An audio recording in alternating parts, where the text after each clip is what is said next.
പ്രധാനമന്ത്രിയോ പ്രസിഡന്റോ വരുമ്പോഴാണല്ലോ. അതുപോലെ ഒരു വിശിഷ്ടാതിഥി നമ്മുടെ വീട്ടിൽ വരുമ്പോ. അങ്ങനെ ഏത് വിശിഷ്ടാതിഥിയാടാ നമ്മുടെ വീട്ടിലേക്ക് വരണത്? അതെ, അച്ഛൻ ഇതുവരെ അറിഞ്ഞില്ലേ?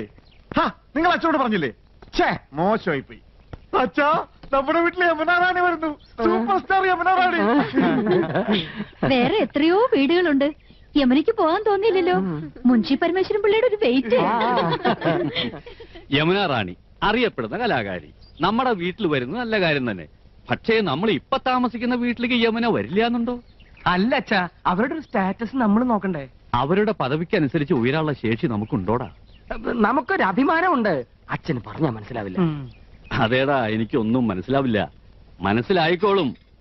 പക്ഷേ ഒന്നെനിക്കിപ്പോ പറയാനുണ്ട്. ഇത് അഭിമാനമല്ല, ദുരഭിമാനമാണ്. ദുരഭിമാനം ആദ്യം ഒരു വിരുന്നുകാരനെ പോലെ നമ്മുടെ മനസ്സിലേക്ക് കടന്നു വരും. ക്രമേണ അത് നമ്മെ നയിക്കാനും ഭരിക്കാനും തുടങ്ങും. ഒടുവിൽ ആധിപത്യം സ്ഥാപിക്കും. നിങ്ങളുടെ ആഗ്രഹം തന്നെ നടക്കട്ടെ. കുട്ടിയോളെ, നമുക്കെന്തെങ്കിലും പഠിക്കാം.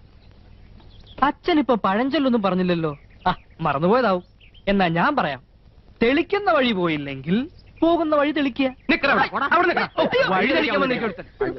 ഒരു തുള്ളി പല തുള്ളി പെരുവെള്ളം,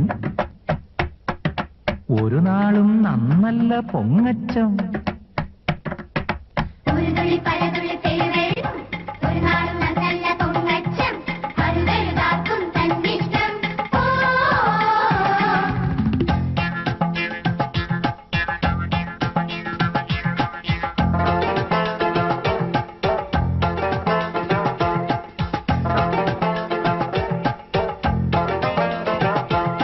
വരവറിയാതെ ചെലവ് കഴിച്ചാൽ പെരുവഴിയാധാരം, ആർക്കും പെരുവഴിയാധാരം. പെണ്ണിൻ വാക്കിന് താളം തുള്ളും പൊണ്ണനു പാതാളം, അയ്യോ പൊണ്ണനു പാതാളം. വരവറിയാതെ ചെലവ് കഴിച്ചാൽ പെരുവഴിയാധാരം, ആർക്കും പെരുവഴിയാധാരം. പെണ്ണിൻ വാക്കിന് താളം തുള്ളും പൊണ്ണനു പാതാളം, അയ്യോ പൊണ്ണനു പാതാളം. ഒരു തുള്ളി പല തുള്ളി പെരുവെള്ളം, ഒരു നാളും നന്നല്ല പൊങ്ങച്ചം, അരുതരുതാക്കും തന്നിഷ്ടം.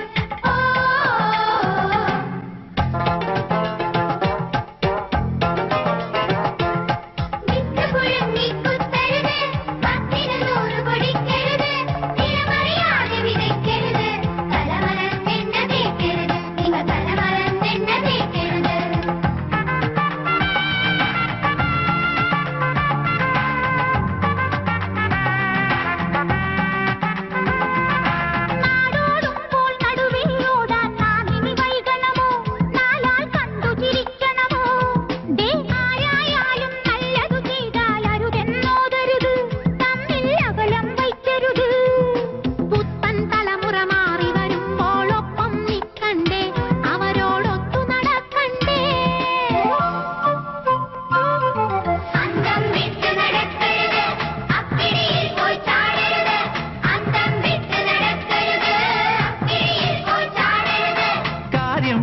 കളിക്കരുത്, കശപിശ കൂടരുത്, നിങ്ങൾ കാശിന് കൊള്ളാതാവരുത്.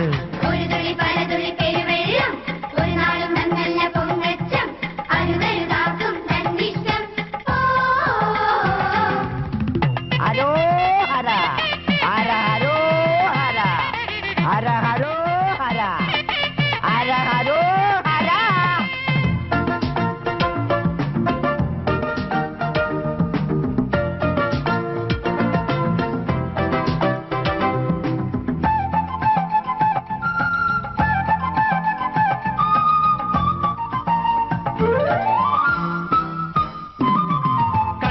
കണ്ടത് വാങ്ങി നിറയ്ക്കാൻ കാശിനു വഴിയുണ്ടോ? രൂപ കായ്ക്കണ മരമുണ്ടോ? കണ്ടത് വാങ്ങി നിറയ്ക്കാൻ കാശിനു വഴിയുണ്ടോ? രൂപ കായ്ക്കണ മരമുണ്ടോ?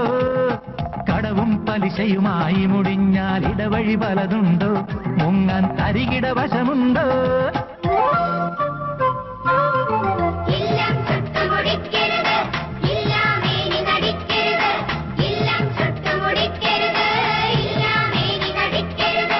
ഇരവൽ പണ്ടം വാങ്ങരുത്, ഇലമറന്നുണ്ണരുത്, നിങ്ങൾ ഇരിക്കണ കൊമ്പ് മുറിക്കരുത്.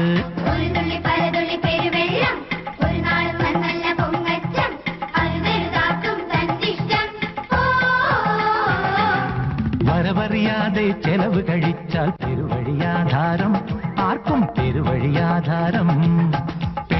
വാക്കിന് താളം തുള്ളും പൊന്നനു പാതാളം. അയ്യോ പൊന്നനു പാതാളം. ഒരു തുള്ളി പല തുള്ളി പെരുവെള്ളം ഒരു നാളും നന്നല്ല പൊങ്ങച്ചം അരുതരുതാക്കും തന്നിഷ്ടം. മുത്തച്ഛന്റെ പാട്ടെങ്ങനെയുണ്ട്?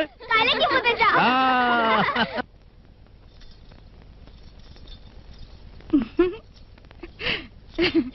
ഇപ്പൊ എന്നെ കണ്ട എത്ര വയസ്സ് തോന്നിക്കും? ഇങ്ങോട്ട് തിരിഞ്ഞേ, 5 പെറ്റതാണെന്ന് പറയില്ല. 13 വയസ്സുള്ള മോന്റെ അമ്മയാന്ന് പറയുവോ? ഏയ് ഇല്ല ഇല്ല. പിന്നെ ഒരു 4. അതും ഇല്ല. പിന്നെ 3. 3 പറയുവോ? പുകഴ്ത്താണെന്ന് ധരിക്കരുത് കൗസു. ഒരു 2 അത് പറയും. അത് മതിയായിരുന്നു. 5 പിള്ളേരുടെ അമ്മയാന്ന് പറയാൻ നാണാവുന്നു. നിനക്ക് മാത്രല്ല, എനിക്ക് സ്കൂളിൽ തലകുറിച്ച് നടക്കാൻ പറ്റണില്ല. എന്റെ കുറ്റ? പിന്നെ എന്റെ കുറ്റ. യമുന എന്ത് ധരിക്കും? ചെലപ്പോ ചുരിദാറായിരിക്കും. അതല്ല, എന്തൊരു വിചാരിക്കും 5 പിള്ളേരുടെ അമ്മ. ഓ ദേ നോക്ക്, അവർക്കൊക്കെ 2 ഉള്ളൂ. നമുക്കും അത് മതി എന്ന് വെച്ച് 3 കുട്ടികളെ കളയാൻ പറ്റുമോ കൗസു? കളയണ്ട. യമുന വരുമ്പോ നമുക്ക് 2 പിള്ളേരെ ഉള്ളെന്ന് പറഞ്ഞാ മതി. 3 പേരെ 3 പേരെ മുറിയിലിട്ട് പൂട്ടാം. കൗസു മിണ്ടാതിരുന്നാ മതി. കല്യാണി, ശശികുട്ട, ശങ്കര. എന്താ അമ്മേ? മക്കളെ, നിങ്ങൾ 3 പേരും ഈ മുറി മിണ്ടാതിരുന്നണം. അമ്മ വരുന്നവരെ നിങ്ങൾ ഇവിടെ ഉണ്ടെന്നേ അറിയരുത്. യമുനെ കാണാൻ ഞങ്ങൾ എപ്പോഴേ ഒരുങ്ങിയിരിക്കുക. ഞങ്ങൾക്ക് യമുനെ കാണണ്ടേ അമ്മേ? അമ്മ പിന്നെ കാണിച്ചു തരാം മക്കളെ. ഞങ്ങൾക്ക് ഇപ്പൊ കാണണം. അയ്യോ, എന്റെ പൊന്നും കൊടുത്ത മോനല്ലേ, അമ്മ കാണിച്ചു തരാം. വാ വാ. അങ്ങോട്ട് നടക്കാം. ചോക്ലേറ്റ്, 5 സ്റ്റാർ വാങ്ങിച്ചോണ്ട് വാ. 3 കുട്ടികളെ മുറിയിലിട്ട് പൂട്ടിയിരിക്കണം. പ്രസവിച്ചു കൂട്ടുമ്പോ ആലോചിക്കണമായിരുന്നു. നാണല്ലോ മുതു കളവയ്ക്ക്. പ്രായം കുറച്ച് കാണിക്കാൻ നന്ദേട്ടനെ വള്ളി നിക്കൽ ഇടിച്ചില്ലല്ലോ, ഭാഗ്യം. അങ്ങനെ വിട്ടൂടാ. എനിക്ക് പ്രായം ഒന്ന് കുറച്ച് കാണിക്കണം. എന്താ ഒരു വഴി? പ്രത്യേകിച്ച് വഴിയൊന്നും നോക്കണ്ട ആനന്ദം. പ്രകൃതി നിനക്ക് വേണ്ടുവോളം സൗന്ദര്യം കനിഞ്ഞ് അനുഗ്രഹിച്ചു തന്നിരിക്കല്ലേ. ഒരു 25-നപ്പുറം പ്രായം മതിക്കില്ല. 25? അയ്യോ, അതിത്തിരി കൂടുതലാ. ദേ, നിങ്ങളെന്നെ ശരിക്കും നോക്കിയിട്ടുണ്ടോ? പെണ്ണ് കാണാൻ വന്നപ്പോ നിന്നെ ശരിക്കും നോക്കാഞ്ഞതാണല്ലോ എനിക്ക് പറ്റിയ തെറ്റ്. അല്ല, ശരിക്കും നോക്കാമെന്ന്. എന്ന് നോക്കിയേ. നോക്കി. ഇനി ഒന്നോട് നോക്കിയേ. കണ്ണട വെക്കുമ്പോഴാണ് എടുക്കുമ്പോഴാണ് എനിക്ക് പ്രായക്കുറവ്. എടുക്കുമ്പോ തന്നെ 5 വയസ്സിന്റെ കുറവുണ്ട്. എന്നാൽ യമുനയുടെ മുമ്പിൽ ഞാൻ കണ്ണട വെക്കുന്നില്ല. അന്ന് നീ യമുനയുടെ വീട്ടിൽ പോയപ്പോ കന്നഡ വെച്ചില്ലേ? അത് കൂളിംഗ് ഗ്ലാസ് എന്ന് വിചാരിച്ചോളൂ. അയ്യോ ആനന്ദ്, നീ തട്ടിത്തടഞ്ഞ് വീടില്ലേ? അത് ഞാൻ അഡ്ജസ്റ്റ് ചെയ്തോളാം. ചേട്ടനൊന്ന് ഹെൽപ്പ് ചെയ്താൽ മതി. അമ്പടി കേമികളെ, പ്രായം കുറയ്ക്കാൻ വേണ്ടി മക്കളെ മുറിയിലിട്ട് പൂട്ടാ, കണ്ണട മാറ്റി വയ്ക്കുക. ഇന്ന് ഞാൻ കാണിച്ചു തരാം. തരില്ല ഞാൻ, ഇത് ആർക്കും തരില്ല. ഇന്ദുന്റെ അടുത്ത കളി. പോയിട്ട് എത്ര നേരം മനുഷ്യ കിട്ടിയോ? കടയായ കട മുഴുവൻ അരിച്ചു പെറുക്കി ഒടുവിൽ ഒരെണ്ണം കിട്ടി. മഹാഭാഗ്യം. എന്റെ എന്തു വെറുതെ കണ്ടകടച്ചവണയൊക്കെ വാരിത്തേച്ച് ഉള്ള ചന്തം കൂടി കളയണ്ട. അസൂയ എല്ലാവർക്കും തോന്നും. ചേട്ടാ സത്യം പറ, എന്നെ ഇപ്പൊ കണ്ട ഒരു പ്രോസ്റ്റിറ്റ്യൂട്ടീവ് ലുക്കില്ലേ? എന്റെ ദൈവമേ, അവിടെ ഒടുക്കത്തെ ഒരു ഇംഗ്ലീഷ്, എന്റെ തലവിധി. എന്റെ ഇംഗ്ലീഷിന് എന്താ കുഴപ്പം? നിങ്ങൾ പാന്റും ഷർട്ടും ടൈയോ ഒക്കെ ഇട്ടിട്ട് എപ്പോഴും അങ്ങനത്തെ ഒരു ലുക്കിനെ പറ്റി പറയാറില്ലേ? എടി, അത് എക്സിക്യൂട്ടീവ് ലുക്ക്. നീ പറഞ്ഞതിന്റെ അർത്ഥം എന്താണെന്ന് നിനക്കറിയാമോ? ആ ദേ, ഒരു അപേക്ഷയുണ്ട്. നീ യമുന റാണിയുടെ മുമ്പിൽ ഇംഗ്ലീഷ് പറയരുത്. പറയുമോ? അത് പിന്നെ ശീലായിപ്പോയി. എന്നാലും പറയൂല. എവിടെ അത്? ഇതാ. അയ്യോ, ഇത് നീളം വളരെ കുറഞ്ഞു പോയി. എന്നെ കൊണ്ടൊന്നും പറയിക്കണ്ട. നീ ആര് നീലി ബൃങ്കാതിയുടെ മോഡലാ? ഇങ്ങോട്ട് തിരിഞ്ഞു കടി. ചൂടാണ്ട. നിങ്ങളുടെ കമ്പനിയുടെ തൈല് തേച്ച എന്റെ മുടി മുഴുവൻ കൊഴിഞ്ഞു പോയത്. ഹെറോയിൻ. എന്റെ ചിന്ന പയ്യൻ, യമുന റാണിക്കൊരു മാമിയുണ്ട്, സന്താനവല്ലി. കേട്ടിട്ടുണ്ടോ? അവളുടെ സിനിമയും ഞാൻ കണ്ടിട്ടുണ്ട്. ഓ, ഒരു കാലത്ത് ഈ സന്താനവല്ലി ആരായിരുന്നു? ഈ സന്താനവല്ലിയ യമുന റാണിയെ സിനിമയിൽ കൊണ്ടു. ആഹാ, അപ്പൊ സകല ചരിത്രം അറിയാല്ലേ? പിന്നെ പക്ഷെ ഇപ്പൊ ഒരു അക്കിടി വെച്ചടേ. യമുന റാണി വരുന്നെന്ന് അറിഞ്ഞിരുന്നെങ്കിൽ എന്റെ പളനി ദർശനം ഞാൻ മാറ്റി വെച്ചേനെ. ഈ മൊട്ടത്തില കണ്ട എനിക്കല്പം പ്രായക്കുള്ളു തോന്നിക്കോടെ. ഇല്ല മുത്തച്ഛ, ഓൾഡ് ഈസ് ഗോൾഡ്. ഇനി ഒരു കോണാൻ കൂടി എടുത്തു നിന്നാ മതി. മഴ മഴ കുട കുട പരിസരത്തിലെ പിള്ളേരുടെ പ്രായം തോന്നൂ. കൂടുതൽ തോന്നിയാലും വലിയ കുഴപ്പമില്ലടേ. സൈരബാന് ദിലീപകുമാറിനെ കിട്ടുമ്പോ ദിലീപകുമാറിന്റെ പ്രായം എത്രയായിരുന്നു? അപ്പൊ വയസ്സുകാലത്ത് മുത്തച്ഛനും ഒരു കൈ നോക്കാമെന്ന് തന്നെ. പ്രായം ശരീരത്തിനുണ്ട്, മനസ്സിനില്ലടേ. ഇവൾ എത്രയില്ലേ? ഒന്ന് തഞ്ചപ്പെടും മുത്തച്ഛ, ഇപ്പൊ എത്തും. അവിടെ പെണ്ണുങ്ങൾ അണിഞ്ഞൊരുങ്ങുന്നത് മനസ്സിലാക്കാം. കുഴിയിലേക്ക് കാല് നീട്ടിയിരിക്കണ